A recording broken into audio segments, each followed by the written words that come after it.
Friends, ఇప్పుడే అందిన వార్త. కాంగ్రెస్ కీలక నేత విహెచ్ హనుమంతరావు ప్రమాదం, ఆసుపత్రికి తరలింపు అంటూ వార్తలు అయితే వస్తున్నాయండి. దీనికి సంబంధించి వివరాలు చెప్పడానికి వీడియో చేయడం జరుగుతుంది. చాలా మంది వీడియోస్ ఉన్నారు కానీ సబ్స్క్రైబ్ చేసుకుని మర్చిపోతున్నారు. దయచేసి ఛానల్ సబ్స్క్రైబ్ చేసుకుని బెల్ ఐకాన్ ఆల్ పై ట్యాప్ చేయండి. ఇటువంటి ఇంపార్టెంట్ ఇన్ఫర్మేషన్ మీ ఫోన్ నోటిఫికేషన్ రూపంలో వస్తుందండి. చూస్తున్నారు కానీ లైక్ చేయడం లేదండి. మీరు లైక్ చేయడం వల్ల ఇటువంటి ఇన్ఫర్మేషన్ అందరికీ కూడా తెలుస్తుంది. దయచేసి లైక్ చేయండి. తెలంగాణ కాంగ్రెస్ సీనియర్ నాయకులు విహెచ్ హనుమంతరావు అనారోగ్యంతో ఆసుపత్రిలో చేరారు. ఆయనను ఎమ్మెల్సీ బల్మురి వెంకట్ పరామర్శించారు. ప్రస్తుతం ఆయన కోలుకుంటున్నట్లు వైద్యులు కూడా తెలిపారు. గతంలో కూడా కిడ్నీ సమస్యతో ఆయన ఆసుపత్రిలో చేరారు.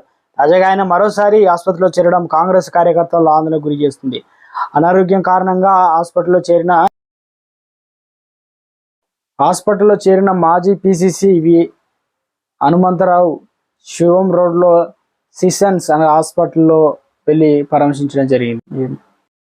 తెలంగాణ కాంగ్రెస్ పార్టీ కష్టకాలంలో ఉన్న పార్టీ నమ్ముకొని పార్టీ బలోపేతం కోసం పనిచేశారు మాజీ పిసిసి చీఫ్ రాజ్యసభ సభ్యుడు హనుమంతరావు. ఇటీవల జరిగిన తెలంగాణ అసెంబ్లీ ఎన్నికల్లో పోటీ చేసేందుకు ఎమ్మెల్యే టికెట్ కోసం మంత్రాలు జరిపారు.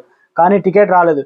తర్వాత ఎమ్మెల్సీ వస్తుందని ఆశించిన విహెచ్ నిరాశే మిగిలింది.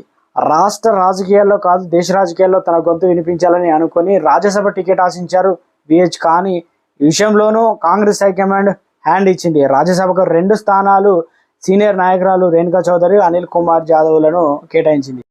ఎంపీ టికెట్ రేసులో లోక్సభ ఎన్నికల్లో తెలంగాణలో 16 అసెంబ్లీ స్థానాలు ఏదైతే లోక్సభ స్థానాలు విజయం సాధించాలని భావిస్తున్న Congress party Khammam MP ticket కేటాయింపు పెద్ద తలనొప్పిగా మారింది.